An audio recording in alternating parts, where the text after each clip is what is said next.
Okay, it's keynote time. Let's welcome Chris to the stage, as we all know how.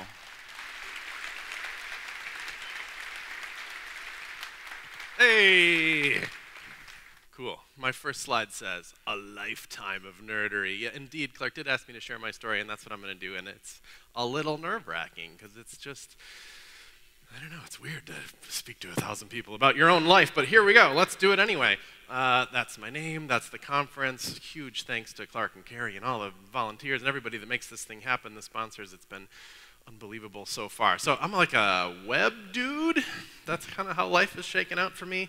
I care about web browsers stuff. How many people like websites? Yeah, I love those. Normally I get to speak about stuff like SVG. I wrote a book about SVG and how to implement it on websites. Like 15 people bought it. It was a big deal. And I go talk about that kind of stuff. But this is not that. This is the kind of the story of my life. As Clark said, I make a thing called CodePen. It's a social development environment, as we call it. You can't run .NET on there, but you can do a lot of front-end stuff. I've been writing about websites and stuff for 10 years. Over 10 years at CSS Tricks. That's been cool. Yeah, and I bought a microphone, and I talk into it and save it out as an MP3. Thanks, yeah. It's not even mine. They photoshopped that in. Cool, and just, I'm going to do this disclaimer thing at the front because I feel like it's appropriate. Oh, look, a straight white dude with a tech podcast. How rare, how underrepresented in this thing. Not to make light of it, but I'm just like, I'm going to tell my life story, and it's not about this, but it's about, how can it not be about this? You know, I'm not exactly an underrepresented thing in this industry, and I feel like that's, I don't know, like I said, the story isn't about that, but how can it not be about that in a way? I haven't exactly had to overcome a lot of anything. The world was kind of, I haven't, you know, it's been a little easy for me in a way. For example, I haven't woken up to a manifesto of a coworker of mine telling me that I'm biologically not a good programmer. That hasn't happened to me. That's some wackadoodle stuff. Anyway, they'll come up again. Let's do this thing from the way back, though. The way back, like baby stuff. I was born in Madison at St. Mary's Hospital. Cool. Just down there, south. That's me. It's one of my favorite baby pictures as a kid. I like it because I feel like a philosopher, kind of. This was my first computer. Yeah, cool. I bet there's a whole bunch of humans here where that was their first computer. My parents bought it for me. They came home and said, here's your computer. It's a Commodore 64. For those of you that don't know, the real setup looked a little bit more like that. That's the exact monitor and floppy disk drive we had, literally floppy disks, the ones that you could bend, you know. And as a young kid, mostly what I wanted to do is play games on it. You know, just show me what I can do that's fun on it. And there's plenty of fun stuff to do. In fact, my stepdad, who bought it for me, answered there was like an ad in the paper of some dude in Janesville who would you could come to his house and he would copy games for you. So we went and we left with a big, you know, disk drive thing full of games. And that was the most important command to me as a kid, load star, comma 8, comma 1, which there's a Stack Overflow answer for that explains how that worked. But of course there is, because why wouldn't there be? This is load the first thing on the disk from the first drive and whatever. You can read it, it's fun. And there was sweet games on it, like Winter Olympics. This was my favorite one, I think. This is like, of course, on YouTube, there's like Winter Olympics fast play. That's like 8 minutes of somebody getting the gold, this world record. Anyway, this was fun. This is just one of like 10 events on there. And it would rate you and stuff. It was a pretty well done game. Choplifter, of course. You're like kind of a military helicopter, and you have to destroy tanks and other enemies, and then land and collect the people. Sure. Get him! Oh, you can't see the tank good. Whatever. It was pretty fun. This is another favorite of mine, Commando.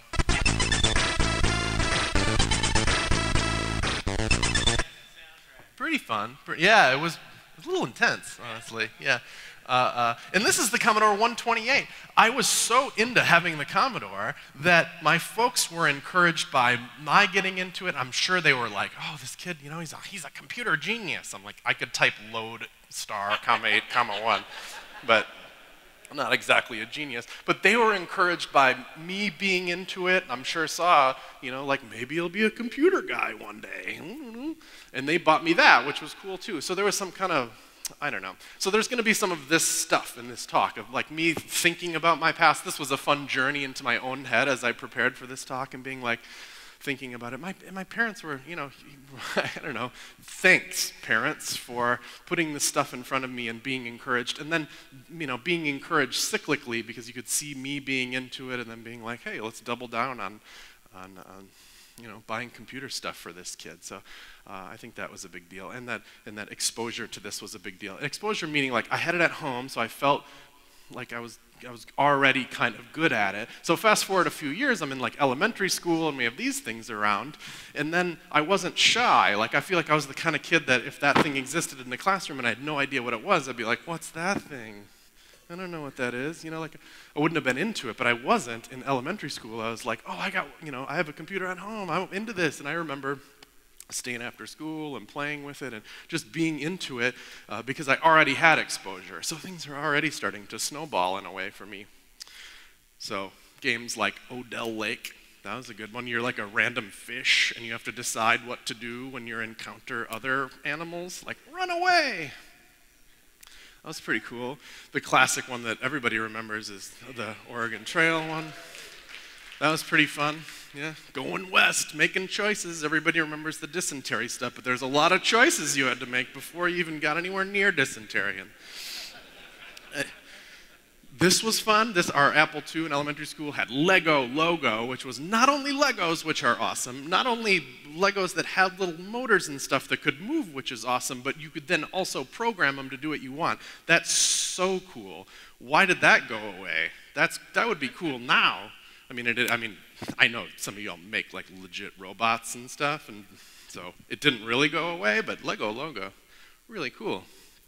Anyway, that's my folks, that's my mom and my stepdad, Cindy Byler and John Byler. John Byler has 3 brothers, and they co-owned a little place off Southtown Drive in Madison called Advertising Creations, which is a screen printing shop.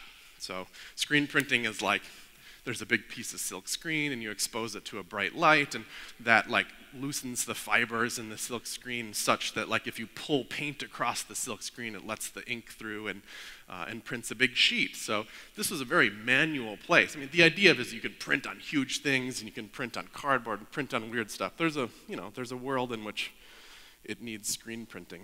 Anyway, he's got a son also named John Byler that worked there. I don't know, it was a family place, you know. And he had a friend, Steve Raffle, and they both worked at just pulling screens at the shop, just doing manual labor. You know, put the piece of paper down, pull the ink across, take it out, put it in the rack, grab a new piece of paper, put it in there, whatever. It's just a job, you know. This is him much older. At the time, he was probably like 20 or so. And John and Steve lived together in just like a little white house on the east side of Madison. And we go over there sometimes, you know, their family. And Steve was like kind of a computer nerd kid too, but he's obviously much older than me, and he was doing way cooler things with computers than I could ever do. And I was, you know, looked up to Steve in that way, like, that's the nerd I want to be, you know. And Steve was into computer like graphics and like doing, you know, making the computer draw things and do cool things that way. And I remember, I was just a little kid, and he showed me like a 3D environment, like you could move around and look around in there, and there was some first-person stuff going on, and you could go up to a door and like open the door, and I was like, you know, this is way cooler than Winter Olympics, you know? I mean, Mario Brothers and stuff, I mean, chronologically it all gets a little confusing, but he was showing me stuff that I was like, wow, this is nuts, you know? But I was seeing it with my own eyes. I was in his bedroom, and he was showing me this stuff on a screen, which is cool. That stuff, you know, and it didn't turn into Doom, but this was during that time, right? This is like 93, this is when Doom came out, which Doom had a massive impact on computer gaming that I don't even fully understand, I'm sure, but it was a big deal. But I'm sure he was inspired by that and looking at that and all that kind of stuff. He goes on then, Steve and his brother Brian, to make Raven software. That's the logo for Raven software. Does anybody recognize that? Sure, some folks. I don't know. Is it a big deal there? Yeah. So it was my, kind of a family friend. That game that he showed me turned into Hexen. That's nuts. They made Hexen. That's so cool, so cool. It was like Doom-esque, but like kind of cooler than Doom, or at least more technologically advanced. And it was put out by the same publisher, ID, as in, oh, thanks, Miranda. Cool, good job. Thanks for sliding that slide in there for me. That's just for context. That's about the age I was when this stuff was going on. Little bonus slide for me, thanks. They went on, Raven Software, to make Heretic, Hexen 2, games like that, first person, super cool, wizards shooting electricity and stuff. Like this dude who worked with my brother at the print, Raven is still doing okay. They have a massive, nice office in Madison. Their website is cool. They eventually were bought by Activision, so it worked out pretty good for Steve and the gang. They still pay homage to those old days as like the cool Heretic cover skull. They work on little games like, I don't know, Call of Duty. That was born and raised in Madison. I feel like not everybody knows that. That's pretty cool. Raven Software makes Call of Duty. They have jobs like this on their website. Create high-quality weapons, attachments, and equipment for in-game promotional uses either through model texturing or designing. What? Integrate the weapons into the game. Weapons artist. When I put this slide in, I was like, should I continue making this slide deck or literally quit everything in life and do whatever it takes to get that job? That's awesome. Anyway, so looking back on that time, it wasn't like, I feel like there can be like, here's little Kimmy and she wants to be an astronaut. And you're like, that's awesome. You get it. You can totally be an astronaut. Follow your dreams. You can do everything you want. That's cool, and I like that. But like Kimmy doesn't have an uncle who is an astronaut, So it just seems like a little less plausible or whatever. But I was like, I want to be a computer nerd when I grow up, like these many other computer nerds right here, like in my family. It just seems super possible. Not even just possible, but likely. It's like, I love computers. Look at all these other people that I look up to who have made a life out of computers. Let's do this thing. Fast forward a few more years. This was my first computer, like as a more adult-ish person. Not an adult, whatever. I was in middle school maybe. And Mom comes home with this. Hot specs there. 2x CD-ROM. That's twice as fast. That was pretty rad. This was expensive. I looked this up, what it cost, and it was $1,400 in 1994. Which adjusted for inflation is a whole bunch of money. That's a big deal. I look at like PS4 prices now and I'm like, no, that's ridiculous. This was like my mom coming home with 4 of them and being like, here you go. Which was wild. Thanks, folks. That was cool. I remember that even though there's games like Doom, somehow video wasn't all the way there on computers yet, and it was still kind of cool to see video on a computer screen. And it came with a CD, and it had a couple of movies on it. And I would watch this over and over. I thought it was so cool. Put it in, look up mold growing on bread. And we had this video of a time lapse of it. Ugh. But it was just cool, I was like, well, that's cool. Okay, so fast forward a few more years, I got this Mac. I go to Verona Area High School. Anybody know? West side of Madison? Phil's here somewhere. Yes, what's up, Phil? At least one guy graduated with shows up. That's fantastic. So I have the computer, maybe, I don't know what the timeline is, but I for sure get this, and it's tempting to put in the thing, all that stuff, you know the sounds.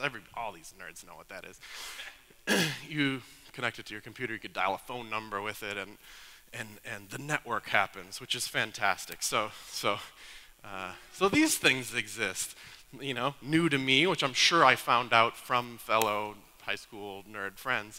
You could download software, dial a phone number, and connect to a bulletin board system. It obviously way predates the World Wide Web. It was literally like me just calling a phone number and connecting to somebody else's computer specifically set up to run this. It was so cool, though. You could leave messages for each other and chat if the bulletin board system would allow multiple lines at a time. And there was games on there, too. I remember one, not particularly well, but I think there was like a Mafia Wars one where multiple people were playing it and you could kill them in their sleep and weird stuff like that. text-based games, really rudimentary stuff, and it's like, why would this be fun when Mario Brothers also exists? But it was fun because it was like, it's like playing in real time with somebody, time shifted, and I just thought that was so cool that like you're playing a game with technically anybody else in the world. Just kind of a neat thing. This kind of also existed at that time. It was like a commercialization kind of bulletin boards where you'd have an account in Genie and you could log into its service, and like it was like a giant bulletin board in a way, and they had games on it and stuff too. And I was looking back on how Genie worked, and they charged by the hour to use Genie. It was $5 and $6. That was the cheapest it could be per hour to be connected to the internet, which is so wild. Or the internet. I don't even know. It wasn't even really called that, I don't think. But what if we could charge hourly today? I would do it in a minute. What if Salesforce is like, to see your contacts, log on to Salesforce. It's $5 an hour. That would be awesome. Not really, not for the consumer, but as a business owner, that would be great. And shortly after that, America Online was just saturating the earth in CDs. Like, I don't know if this is true, but it seems like the #1 thing ever pressed to CD was like installable America Online things. Like, you were already a subscriber and you'd get like 10 a week in your mailbox. It was amazing how much they did with this. But it was kind of cool. Obviously, there's chat and stuff on there. They also charged by the hour, kind of. It was like 20 free hours and then charged by the hour as America Online. And I thought it was cool. I'd look up stuff, whatever. But gaming was the #1 thing that was fun on there. They wanted to have games you could play that were attached to a network that got you to, bust your limit hourly. And there was a game on there called Gemstone 4, which was just a transformative moment for me in my gaming nerdery. And it was a game, one of these like this. You'd be like, you are standing in town square. Look around. Ooh, there's a sheep over there or whatever. And then you could do commands like look at self or something, and it'd be like, you are wearing a green tunic and a brown leather sheath. Look in sheath. There is a Drake Falchion in your sheath. Get my Falchion from my sheath, and then it's in your hand, and then you can attack with it and stuff. People are still talking about text bots today. Text bots are like hot today. I'm like, this was hot. It's been forever. This was like a very advanced text bot as a game. And it was not that simple. I mean, text was just scrolling by. It was nuts. You'd log on to Gemstone, and there'd be, what was the real magic of it, I thought, is there'd be maybe thousands of people playing at once. So some of the stuff was just NPCs, a sheep walks in, a giant rat attacks you, whatever. But there's other people like you playing at the same time, and I was just overwhelmed by this. I thought it was so great. And it really was a fantastic game, really complicated training system and leveling system and combat system and skill learning system and stuff. It was just fantastic to me. And I look back on it with nothing but fondness. It was a game, but it was a game where we're like, all these thousands of people were like kind of banded together against the world. It was like a community kind of thing. It was super addictive, and I had ridiculous AOL bills that my mom paid, bless her heart, and stuff like that. It was a big deal. I look back on it like, oh, those were the good old days. I spent like 10 years playing that game. One guy once told me, he's like, everybody's got one big MMORPG in them. Maybe that was EverQuest to some folks, or World of Warcraft or whatever. For me, it was this text-based one. I can never go back. I wrote about it one time. Anyway, so I'm in high school at this time. And one of the cool parts about in high school is that there's electives. For the first time, you have some little say in what you're going to learn. And I took, it was a possible elective. Spend 1 hour of your day with computers. Yes, please. Mr. Scott was our teacher back then. He was just like a soft-spoken kind of guy. He was smart. I don't know, I just like connected with him pretty well. Like he did a good job of teaching us how to program, with a light touch kind of way. It wasn't a particularly hard class, but if you connected with it, he would guide you to greater things. And it was Turbo Pascal at the time, which I still think back fondly of as a language, just being the first one that I feel like I knew, at least to some degree. And this will probably resonate with a bunch of people in this room too. One of the things that when he finally was like, here's a project that you should just figure out yourself because it's kind of designed for that, was the game of life. A lot of people learn programming with Game of Life, some people. Not enough, maybe. Cool. It was like this. This was the idea behind Game of Life, is there's a grid of cells that are either on or off. And an iteration would go by in which that was like time passing. It was supposed to be like a little bit like cellular biology or whatever. And each cell was analyzed, and if it has 2 or 3 next to it, and it was alive, it got to continue living. Like the conditions for life are okay. If it was a dead cell, it would only come to life, turn black in this case, if it had exactly 3 around it, I think. Anyway, whatever. The rules aren't that important, but the idea is you could program that fairly easy. You learning arrays and doing calculations and switch statements and whatever was necessary to make that happen. And it was kind of cool. Once you got it going, it was like there was stuff flying everywhere. You could, design elaborate things. This is kind of what it looked like. This is a structure in the Game of Life that gave birth to other life. It was like, I don't know, I know that's a little abstract, but it was really, really fun to build. I wrote my first one of these in Turbo Pascal, and I just remember it being so darn satisfying to learn. Anyway, that was with Mr. Scott, and kind of after that, it was, I think so fondly of that I collect other designers and developers having takes on the Game of Life. I've collected hundreds of them that were all done in the browser with different technology, so there's a collection on CodePen of different examples of Game of Life. But anyway, in our computer labs at Verona Area High School, they were not on the web. They weren't you couldn't browse the internet. That was just kind of starting to happen. Like if you had AOL, I think you could log in and go to a web browser and stuff. But we didn't have that really at school. But the computers were networked with each other through Apple Talk, and I was like, whoa, that's cool, And Turbo Pascal had ways that you could, write with adapters or whatever to get computers talking to each other.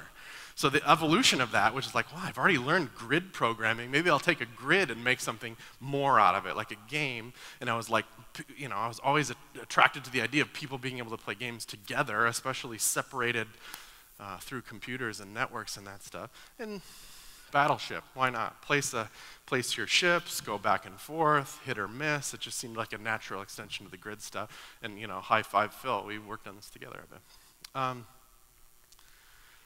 So thinking back on that time, I was always attracted to this idea of computers plus networks. There was the bulletin board thing, this computer's cool, but how cool would it be to slap a modem on it and be able to communicate that way? Gemstone was fun because of the network. It wasn't nearly as advanced. There was no graphics at all in the game, but it was fun because lots of people were playing at once. That was the attractive concept. We're all in this thing together. Let's battle the hordes. And then even Battleship, which still was a rudimentary game, but I was attracted to it because of the networking component to it. So it's that was pretty cool. I loved that. Another thing happened while I was in high school is that it just so happened that our high school had this tremendously great ceramic art program. So Randy Becker was the guy who ran that shop, and he just, I don't know how he got the money for it or whatever, but made this fantastic ceramic studio there. And I had it was better than most colleges have, definitely today. And not only that, but he was a good artist, and he built a great gallery there, and it just had all the infrastructure for a great ceramics program. So if I may for a moment, excuse me, you had decked out multiple computer labs in your high school, a bunch of them? A world-class ceramics studio. We had a beautiful natatorium, steps from the front door of our high school. They had just finished rebuilding this theater department with all the ropes and this amazing theater thing. We had all that stuff in high school. So that spells out something interesting. Anyway, it just kind of was. Wow, you had a lot going for you there, Anyway, this is my good friend Jeff Campana. He was really into ceramics, so he took to that ceramics thing in high school in a big way, and he was super, super good at it, and just found his thing. And I always looked up to Jeff. He's a great friend of mine. I've just looked up to him my whole life. To this day, he's an artist and has made a name for himself in ceramics, and he just knew on day one of ceramics, well, I got my life figured out, which is weird. Not most of us don't have that, but Jeff always did. He just was clay, well, that's my thing forever. This is his work in high school. He was quite good back then, but this was just when he was a kid. Now he's making amazing stuff. So, and I got into it too. I was totally into ceramics as well, and so I had this kind of pull between it. Like, I love this computer stuff. I love ceramics stuff. At the time, I wasn't like, these two things aren't at odds necessarily, but time-wise, they kind of were. You know, when you're super into something, it's hard to figure out how to split your time in a way. So I had another buddy of mine, Jeff Penman. This is us much older, but it's just us chilling out, whatever. Sometimes it's hard to find photos of your friends that stay off the internet a little bit. He moved to Verona with his dad, Victor Penman, in order to work at Raven Software. So that was a weird connection, that his dad worked at Raven for a while, eventually split off and made his own software company in Madison, Wisconsin, called Evermore Entertainment. It's not around anymore, but had a fun little run there. And their first client was TSR, also a Wisconsin company, the makers of Dungeons & Dragons. And I was like, wow, nerdery just falls up all over me. It's amazing. His dad was hired to make the very first ever like CD-ROM companion to Dungeons & Dragons, which was called Core Rules. And it had a map maker in there. Most importantly, it had a character generator, so you didn't have to sit around rolling dice. You could use the character generator in there that would make you a fair, like, to-the-book rules character, and you could print it out and stuff. It was cool. It was a kind of a big deal. It's called Core Rules. And so, wow, that was a pretty big deal nerdery thing to be around during that time. And this is just a random picture of a LAN party. You remember, I mean, kids these days, they just open their phone or whatever. We had to schlep our computers around and stick wires in them to have fun together playing games together. It's ridiculous. I like how these bros bought 4 huge pizzas for the 6 of them. Yeah, I would have bought 6, but whatever. Anyway, we used to do that, but we didn't have to do it in a garage like these guys. We could go to Evermore Entertainment, and they were already hooked up to play, which was so awesome. You know, we could roll into Victor's shop and do that, and we were playing games like Warcraft, which was totally built to play multiplayer like that. I was even more into StarCraft when that came out. I thought that was so great. We could all play together. We could be sitting around, you know, eating junk food in this dark basement, which was cool because it was an office of actual adults making money doing nerdery. It was cool. And then I think back on those times, and this like echoes throughout my entire life, is that I've always preferred this. When it relates to gaming, and then it turns out everything ever, I always prefer the cooperation stuff over competition. So in games like that, with StarCraft, you could play like head-to-head if you want, which is fine. It's a great way to play StarCraft. Most people probably play it that way.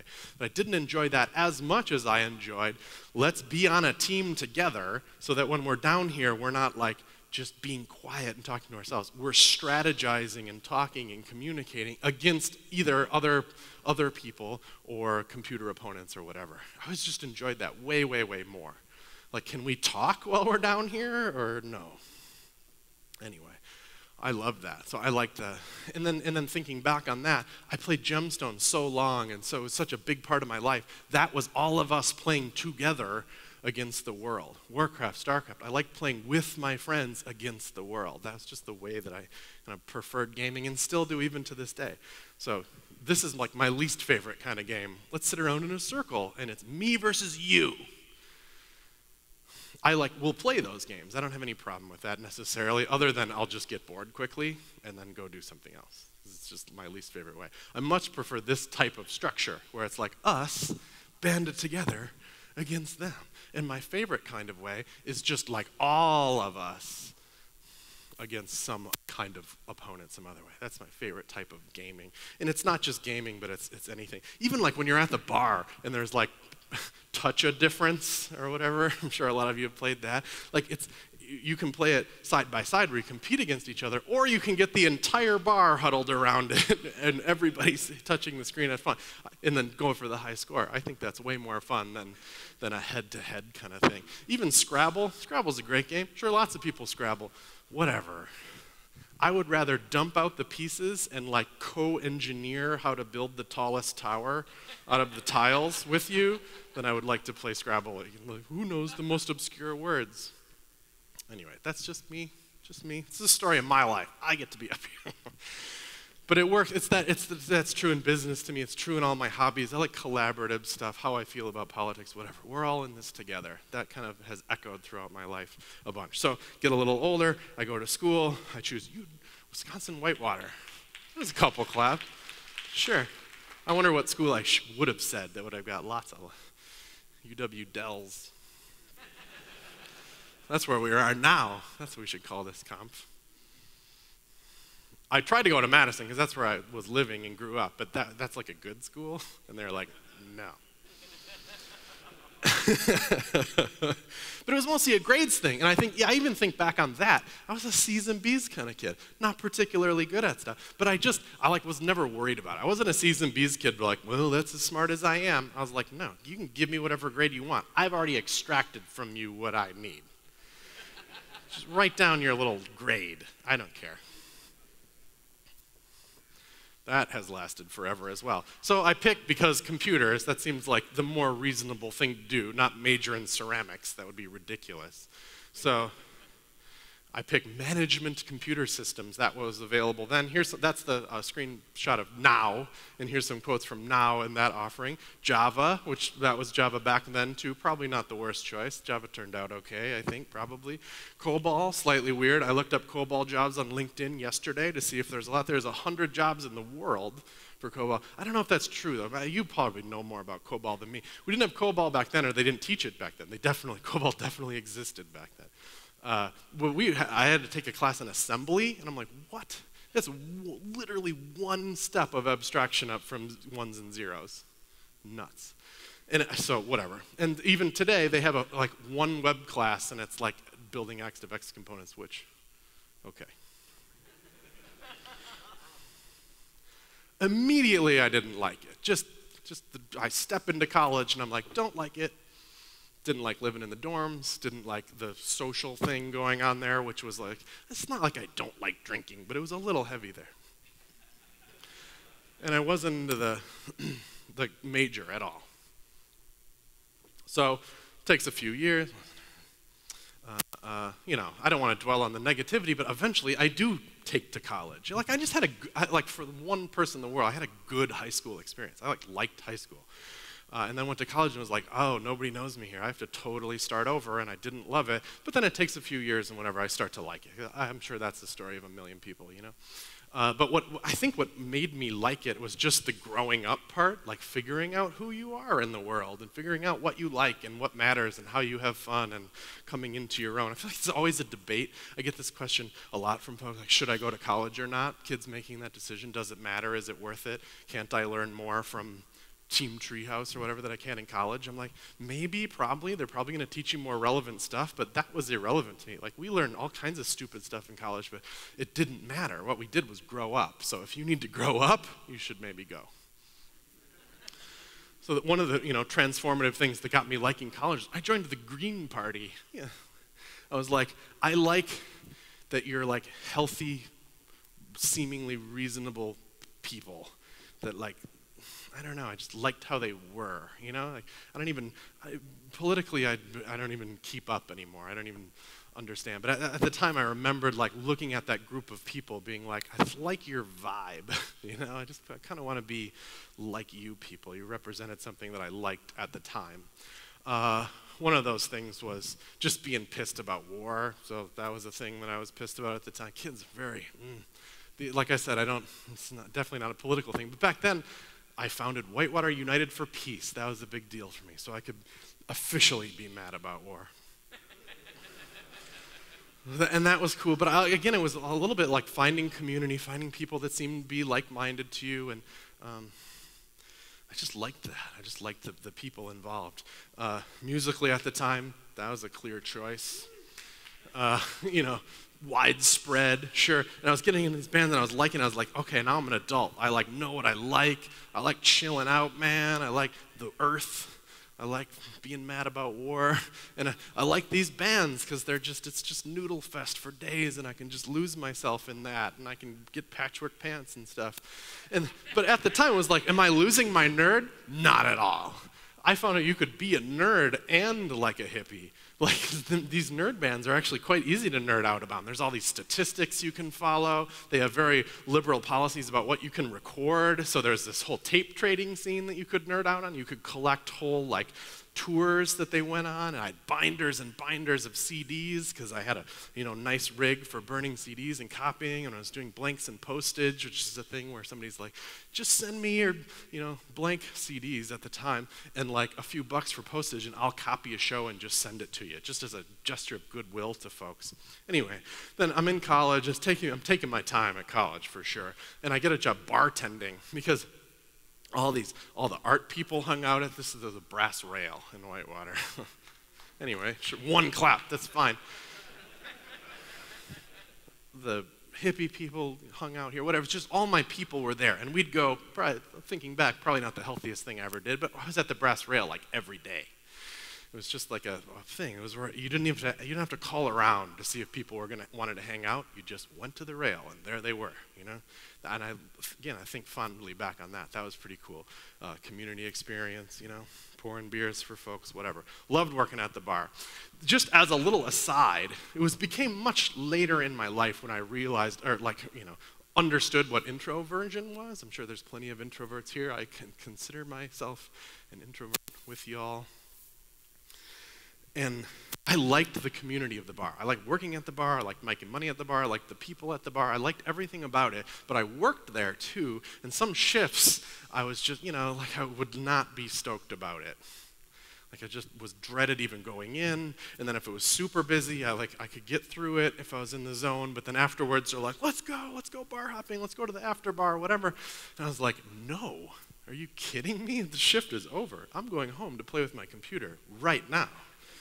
And I always felt weirdly guilty about it at the time because I'm like, am I broken? These people I want to enjoy life like it seems like they're enjoying life, and I don't.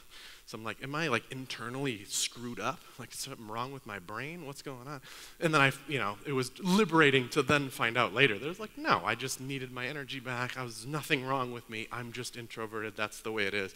And it was that Susan Cain book that did it for me, Quiet. So if you think you might be introverted and you want to learn more about it, that's a fantastic book to read, Susan Cain. So I was working at the bar, and music happened in a bigger way. I'm into the jam bands, Noodle Fest, whatever, for days. Love that, but I want in.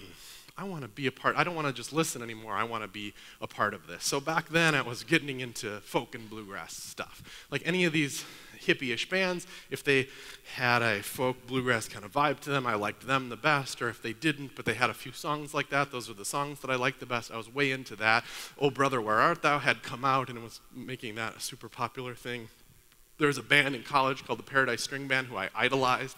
I thought they were so good and so cool, and I would have cut off my leg to be in that band, I wanted in.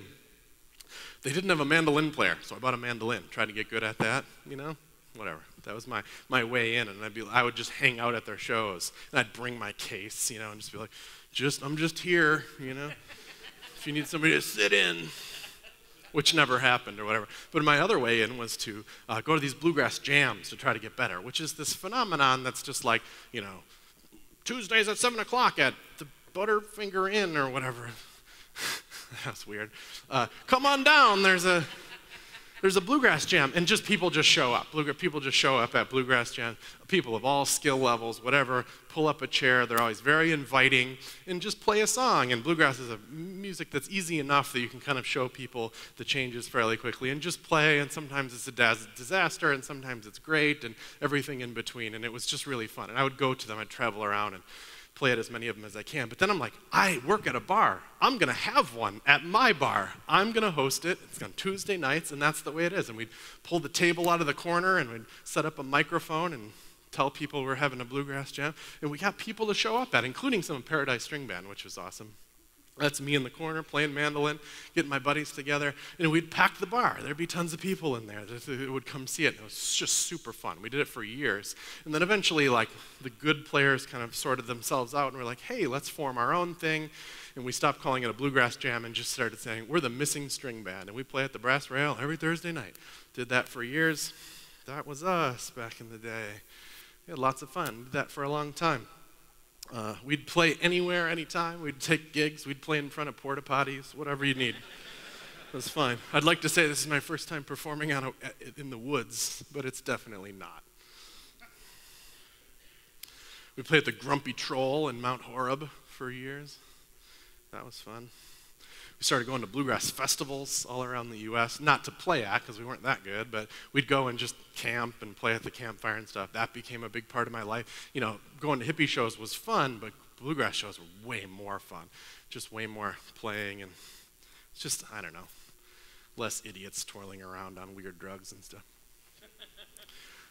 Looking back on that bluegrass jam thing, the community around that was so great. It was wonderfully accommodating. You could just show up at any skill level and somebody would show you something, teach you something. It would be a song, how to take care of your instrument, how to change the strings, whatever. Just anyone you went to, it was great. And I just liked that. I was like getting community back in that, and it just, you know, people are like, are you self-taught? I'm like, no, I don't even know what that means. I watched YouTube videos, I bought books, I went to bluegrass jams, I listened to CDs. Yes, I did take a few lessons. Like when you learn something new, it's like a holistic experience, I feel like. Anyway, that's just an aside. I was trying to find a power pose, like that Amy Cuddy thing. Because the title of this slide is just go for it sometimes, meaning that I had no business starting a bluegrass jam, you know? I just was like, I'm just going to do it. I had no musical skill at all. My parents have no musical skill. My grandparents, nothing. They didn't even like music. But I did, so I just through force of will, I just did my power pose and just made it happen, I think. So I'm still in college. I still hate management computers. I'm 4 years into it now, just trudging my way through these awful classes that I hated while loving being at college and finding my people and enjoying that type of stuff. I even like halfway through college, I was watching people get jobs to update code for the Y2K. And I was like, no. So, but during all that time, you know, I'm like Green Party and I'm mad about war and I'm finding music and I'm enjoying college or whatever. My hobbies were expanding, but I never stopped the computer thing. I was into designing things if I possibly could for friends. I had this collecting music habit. You know, I always had people I chatted with all over the world. I always thought that was kind of fun. I was always kind of hoarding illegal software. That was a thing. So 4 years in, I'm about to graduate MCS. I finished MCS. Then I was like, nope, I am not leaving. I don't know what I'm going to do with this degree, but I've found who I am as a person, and it's not updating bank code. So I just copied my friend Jeff again, who is the ceramics guy, and I'm like, hey, I was roommates with him all through college. Your life looks awesome. He'd come home covered in mud because he's a ceramics dude, and like he just was so into it. He'd spend 3 times as much time as he needed to in the studio, just getting great at art. They like built him his own studio at the college. Anyway, his college experience was really cool at the school perspective of it. So I'm like, okay, I switch. I just marched from the office, switched from BS to Bachelor of Arts, and just became a ceramics student 4 years into college. My parents were pissed. Because you had to start over in a way. It took me a long time to finish college, which is not particularly common at UW-Whitewater, really. Although there's that one famous... Yes, that was... Yeah. Other than him, though, it wasn't... So I switched to BA 4 years into college, and it was just the best immediately. So not only am I enjoying college, everything else from it, now I'm enjoying actually going to classes too, because ceramics was super fun. I get into drawing. I could actually learn graphic design tools, and the community around the art scene was way great. I was kind of interested in web stuff, but there was nothing available at the time. We did nothing. We learned Photoshop and Illustrator. Thankful for those skills. Director was the thing back then, which like made CDs kind of. It was a flash interface with the keyframes and the stuff. Whatever. Useless to me now. I think this was a big deal for me, is that I was so comfortable. I like never stopped being a Mac kid, that when I was MCS, it was all not Macs, and that was added to my discomfort a little bit. But now when you're getting into graphic design stuff, it was back to Mac land, and that felt good for me. There was Flash too, that was around. It was mentioned. We never had any classes in it, but my director skills kind of transferred to Flash. Okay, and in Flash you could just go like save as, and it would export an index.html file that just linked up an SWF file or whatever, and you could rock and roll. So that was kind of my first web stuff, was that. And I've learned that if you put that index.html file on a server, you could kind of have a website. That was sweet. Leave Whitewater, get my BA, I'm finally out of there. 7 years-ish. My folks, again, worked in the printing industry. John with the silk screen printing, all that stuff. I did a pre-press internship at my mom's shop. She is a offset lithography kind of normal printing shop. There's them again. My first job was at one of these things, which are now defunct, but if you lived in Wisconsin, I think we had 14 stores or something. It was kind of like a crappy Best Buy, or like a Best Buy with high pressure salesmen. It was awful. But anyway, the only advertising they did, they do have a website that's literally still online, like shop online. Doesn't work. All the links just go back to the homepage. But this was the only advertising that we did. In the Sunday paper, the big thick one, every single week we produced sometimes like a 12-page, full color banger, like these. This wasn't ours, but this is what they produced. And that was my first job, was helping put that together. It was a whole team of people necessary when you put one of those things out every single week, there's a lot of work to be done.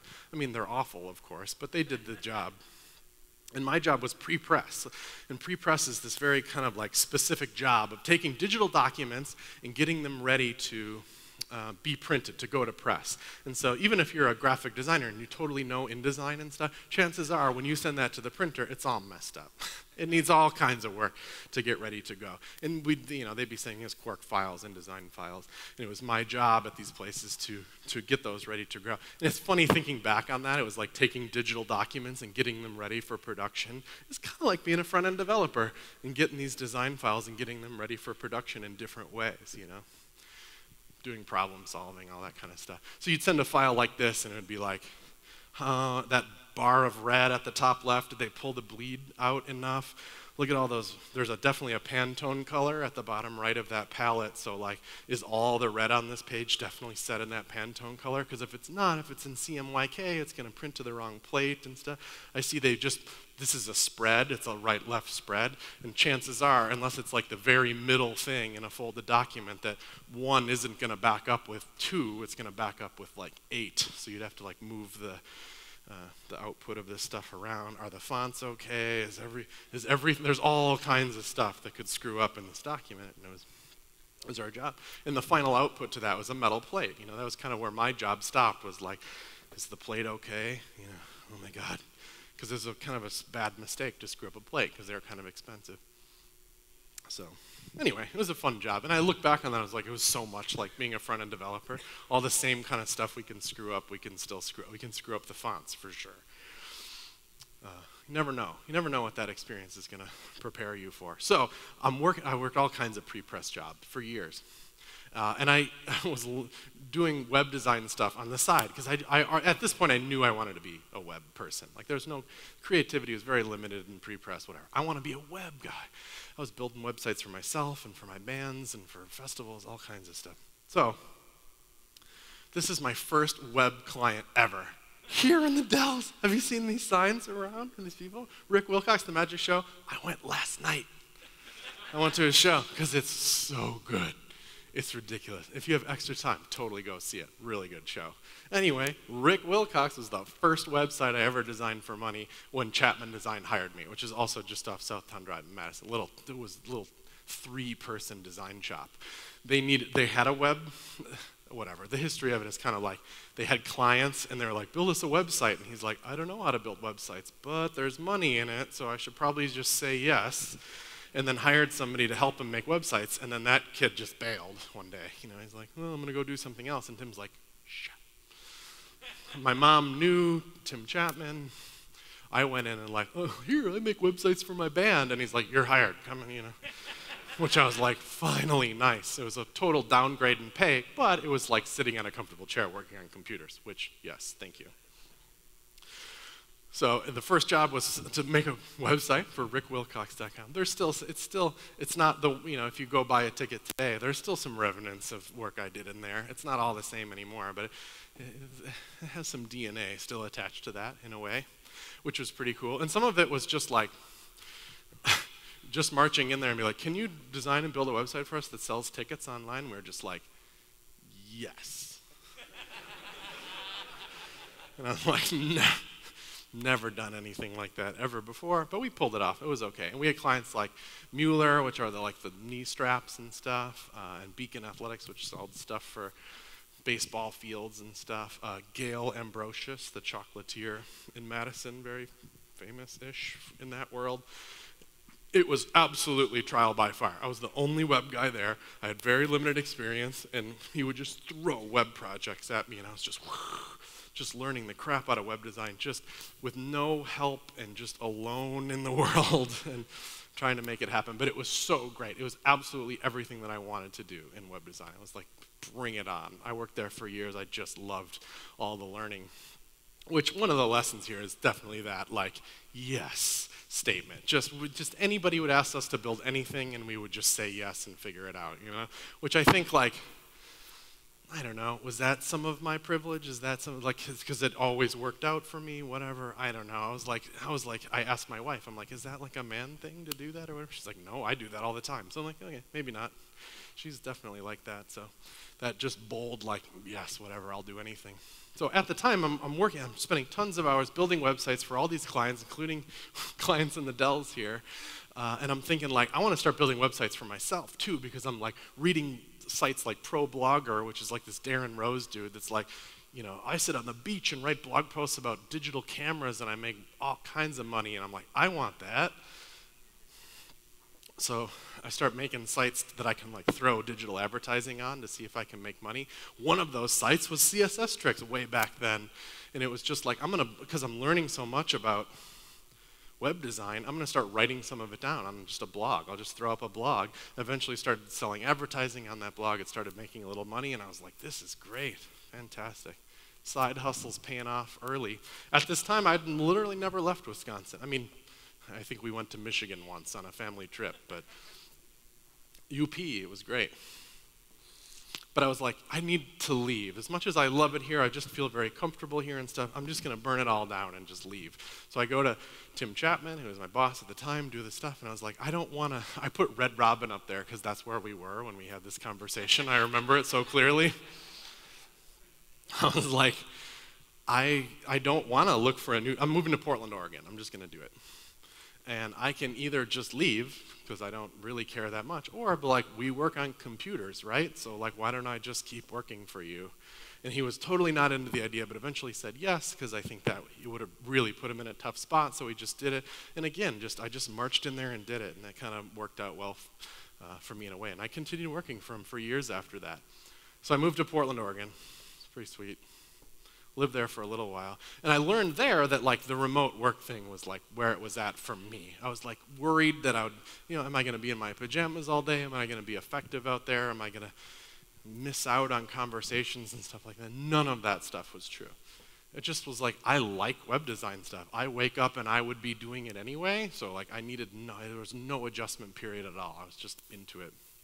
I also did, during my pre-press days, work from 6 p.m. to 6 a.m. at those jobs 3 days a week alone. So that kind of helped me. You know, it might as well have been remote work in a way. So anyway, whatever. I lived in Portland for a year, or 2 years. It was kind of fun.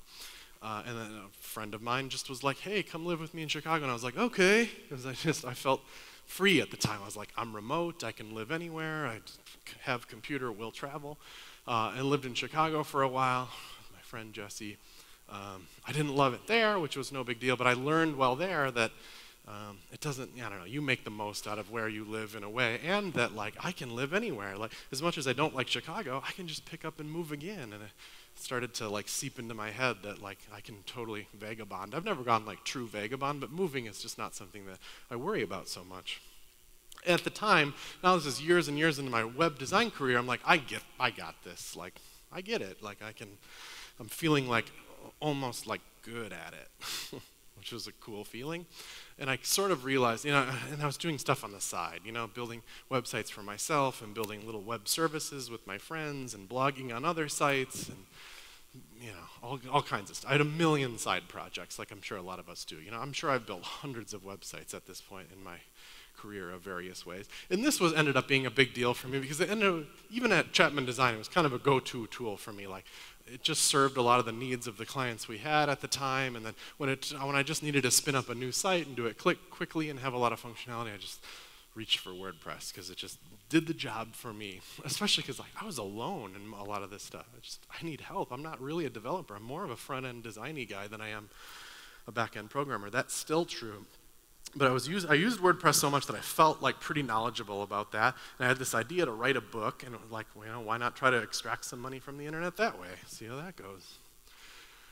We called it Digging into WordPress, and I did it with a friend of mine named Jeff Starr, and we knew that he had some success blogging and I had some success blogging, so let's blog first. Let's make a site that's a blog and get some popularity for that, and then spring it on people and say, hey, like our blog, buy the book. That was kind of our marketing strategy kind of thing, and it worked out pretty well. We sold a ton of copies of the thing. It's still in print.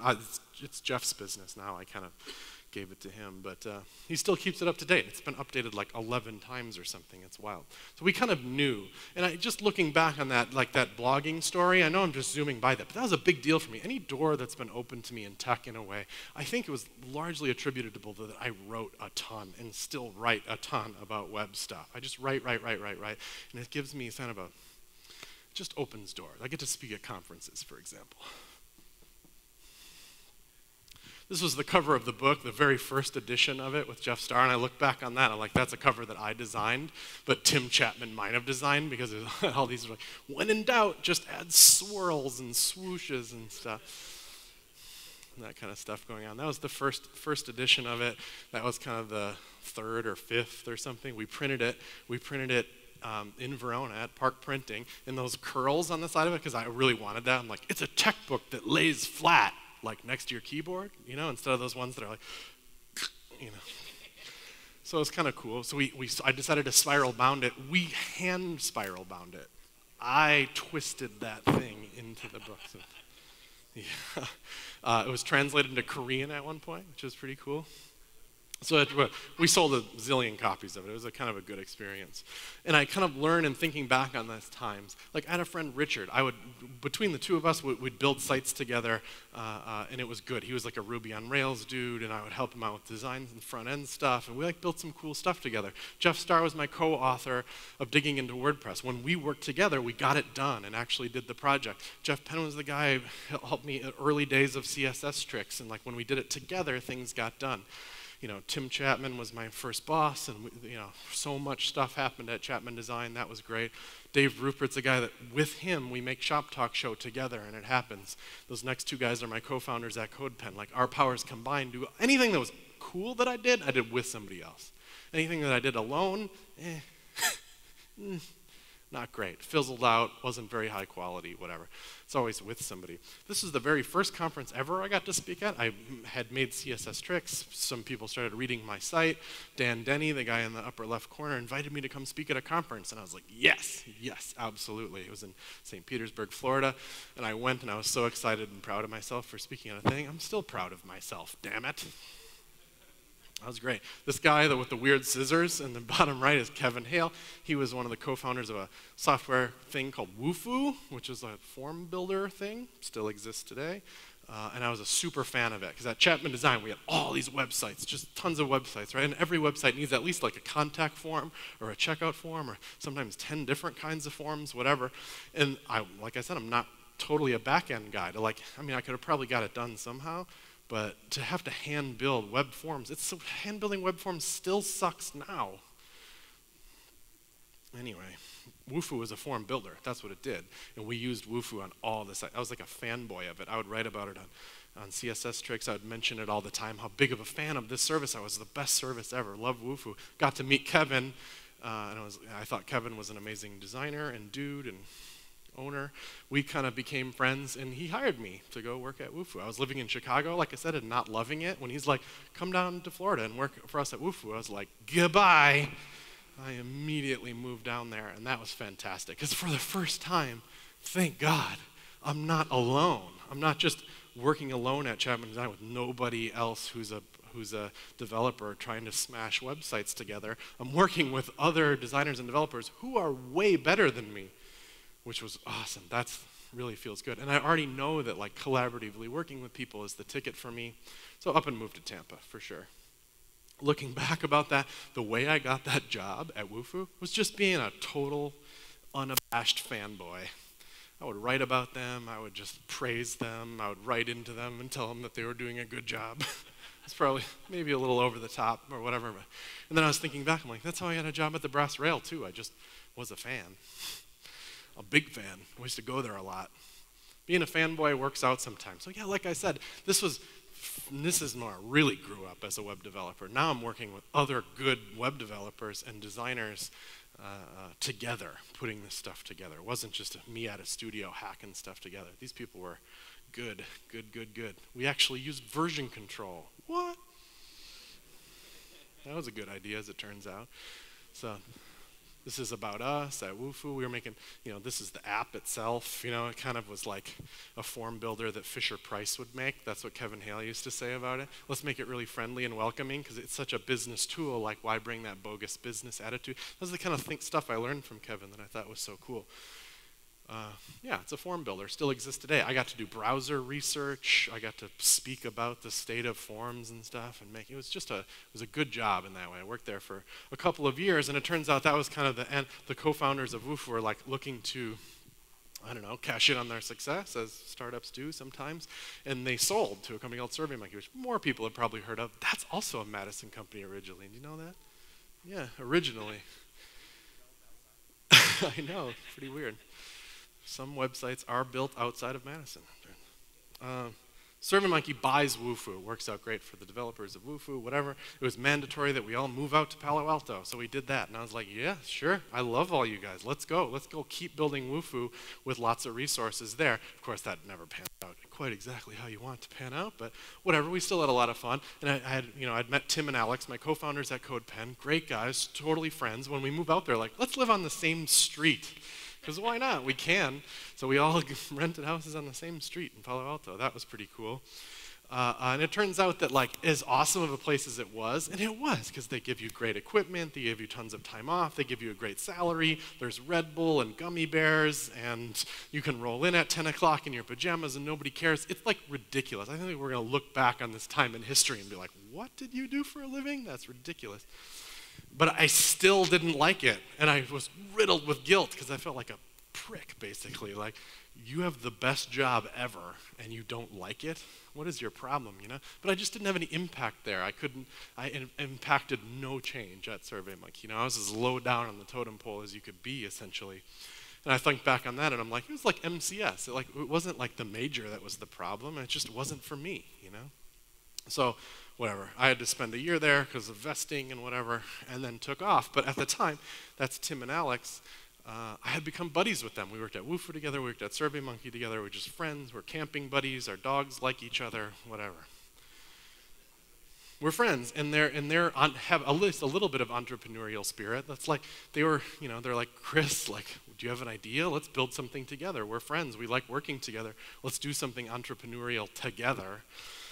This was a bar called the Old Pro that we would go to a lot of days, especially on Wednesdays, and just sit at that particular table and eat wings. They had killer wings there. Oh, my God. And talk about what we wanted to build, which was already CodePen at the time.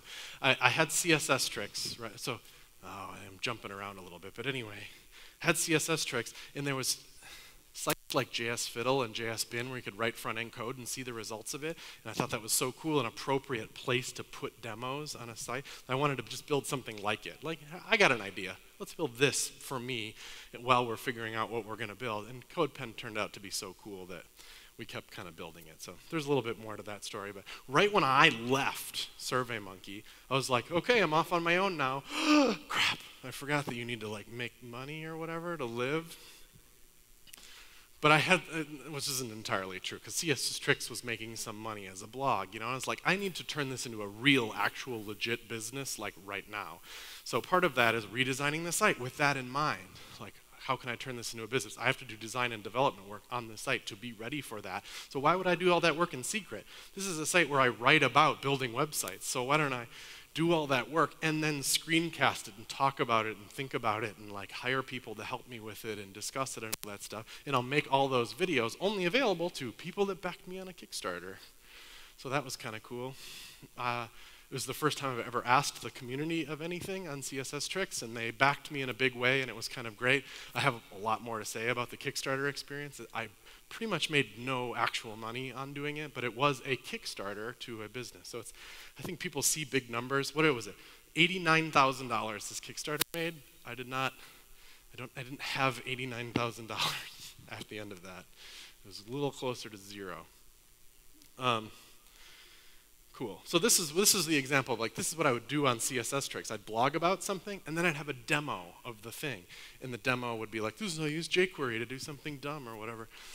That was the demo on the right, was that, which was fine, but it wasn't as compelling as seeing the JavaScript, seeing the CSS, seeing the HTML that made the thing happen. So that's what CodePen was. Let's make CodePen, and this is like the earliest known mock-up I have of it, which I called Tinkerwell at the time. We'll have 3 boxes, and you can put the HTML, CSS, and JavaScript in those boxes and then see the results below it. That'd be cool. That's exactly what CodePen turned into. That's what it is today, essentially.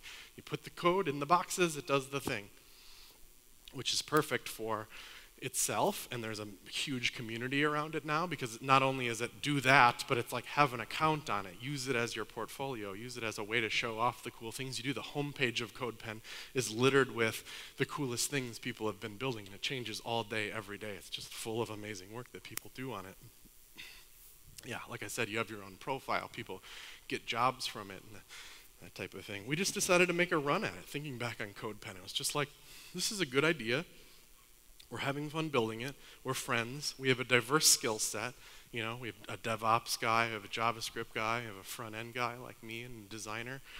We have entrepreneurial spirit. Let's just do the thing. It was only 5 years ago, really. CodePen's around for 5 years. We took 1 round of funding from our buddies at Wufoo. So that was not hard. We didn't have to make a pitch deck. We had to be like, hey, give me some money. And they're like, okay. And now we're a big team. That's our team today. I just couldn't be more proud of that, so I have to put it in. I think that's a fantastic thing. Yay. It was the community I was kind of born to build in a way. All that time, my life was just me just scrapping my way to find a community wherever I was at the time. And I'm sure I will continue to do that kind of thing. And this is the community I have now, one I really like, one that's just fine nerds, for nerds, and positivity everywhere. And now I think back and I'm like, where we are like business-wise is right where Wufoo was when it sold to SurveyMonkey. And this is not me selling CodePen. That's not going to happen. Nobody's interested. But I'm just saying it's kind of cool to have that trajectory that is similar to the Wufoo one, because that was such a big deal for us too. And I was in Palo Alto, and I'm like, okay, enough of that. The rent's crazy. My friends are starting to move away as they're leaving SurveyMonkey and stuff. And I'm like, let's go back home. That feels good. I'm old enough now to not like be like, oh, I live too close to my parents. Now I'm like, oh, it's nice that my parents are nearby. You know, you go through that. That's a stage. I'm leaving again. I've been here for a couple years. I'm going back to Oregon, just kind of because. So I'm not sorry. I love you, Wisconsin, but we have more adventures to wait. Got married, having a baby. It's gonna be fantastic. Doing it in Oregon. So let's wrap this thing up. That was my life story. Had a lot of fun digging into my mind to do that. So I was like, wow, there better be takeaways. And that's the thing. So let's do the things that seem relevant to wrap up a keynote with section of this. This was always a big deal for me. Be a lifelong learner. It's thrown around a lot, but I feel like that's just so awesome. You know, every day I read things and learn things and develop my nerdery in other ways. That's kind of part of being a nerd. I feel like lifelong learner is like the new word for nerd almost. It's a dang fine way to go, to be like, I learned a little bit, now I learned a little bit more, I learned a little bit more. I'm connecting it to things I've learned in the past. That's great. The community thing is such a big deal, but it's so easy to screw up. So easy to do something wrong with. Foster it, like they do with this one. This is a great example of that. Thank it, love it, kick out the jerks. There's a lot of work to do to protect a community. I think you all can all do it. You can make this world a little bit bigger in a way. Some people are like, how do you do it all? I get this one from people. It's like you have all these companies and you do this stuff and you speak and how do you do it? And I'm like, I don't know. I have no idea, but this guy has some ideas, I think. He's one of my favorite folk wisdom artists. Let him. Trust me.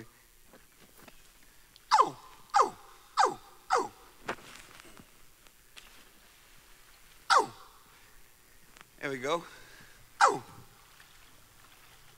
He sells alligator heads for a living.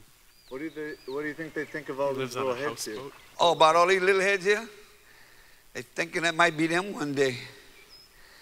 I don't think they really think about it, to be honest with you. I don't think they know that much. If they did, they'd try to figure a way to get out of here. That's what I figured they'd do. They wouldn't hang around. I wouldn't hang around. Oh, oh, oh.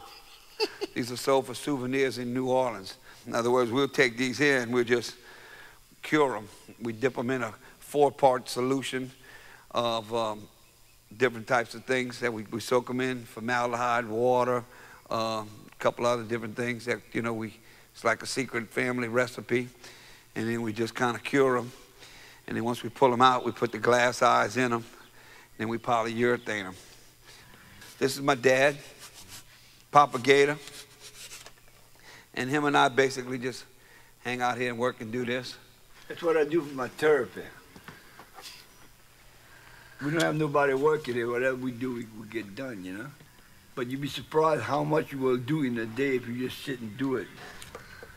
You just sit here and just fiddle around. And That's my favorite productivity tip, is that crazy bastard's dad. Who's just like, you'd be surprised what you can get done in a day if you just sit and do it.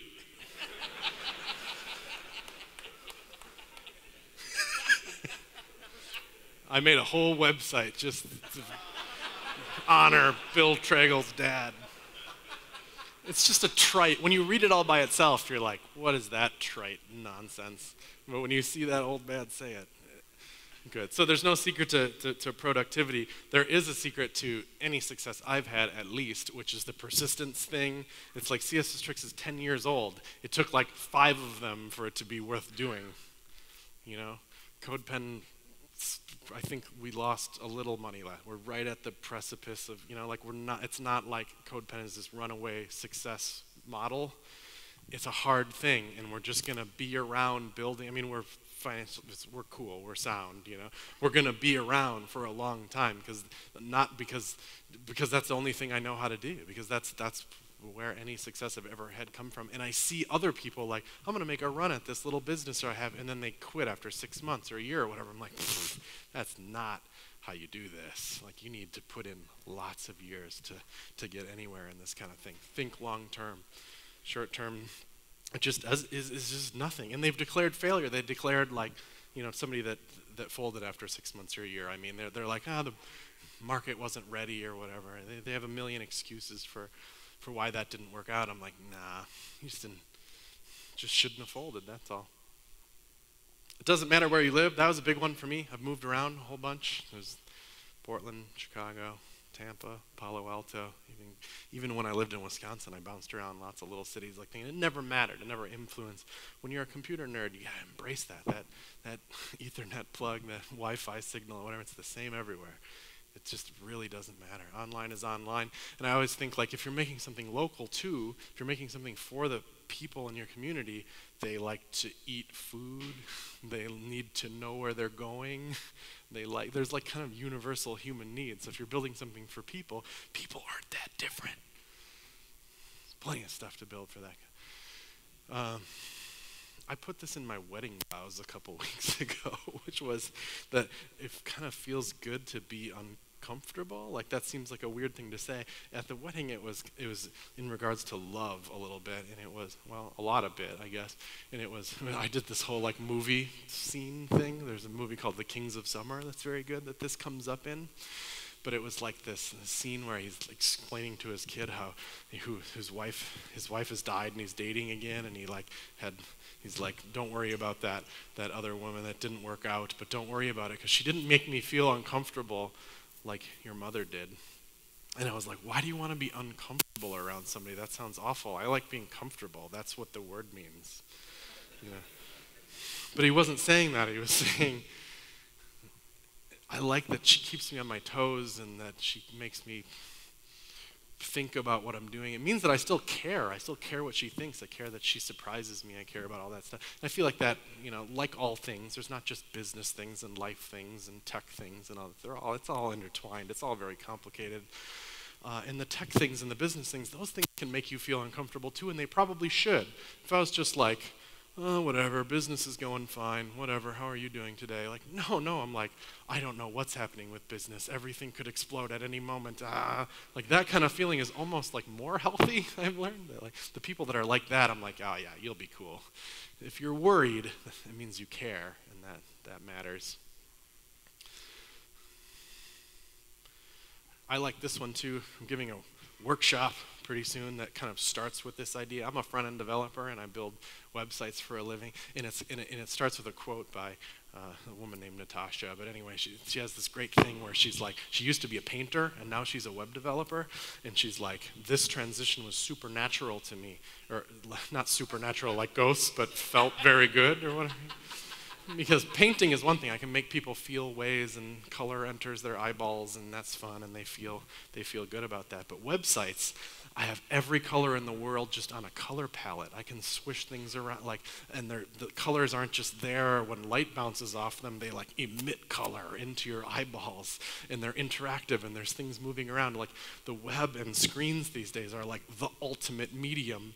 Art will look back on this time as being like, no, that was the medium that was happening now. Like painting is still cool or whatever, but that's not the relevant medium right now. The relevant medium right now is screens. And you're an artist in that world of screens. So anyway, I'm about to wrap up. I'm about done. That was my life story. Thanks for listening. I work on CodePen. If anybody of you are hiring, hit me up at chris@codepen.io, or I'll give you a free CodePen Pro account too to try out that kind of thing. I just couldn't stand up here and talk to this many people and not have an offer like that. This was a big deal for me to get to tell my life story. Hopefully there's interesting tidbits in there for you. Thanks so much to that conference and everybody that makes this happen, and the sponsors and everything. It's been tremendous and a huge honor for me to be here. So thank you.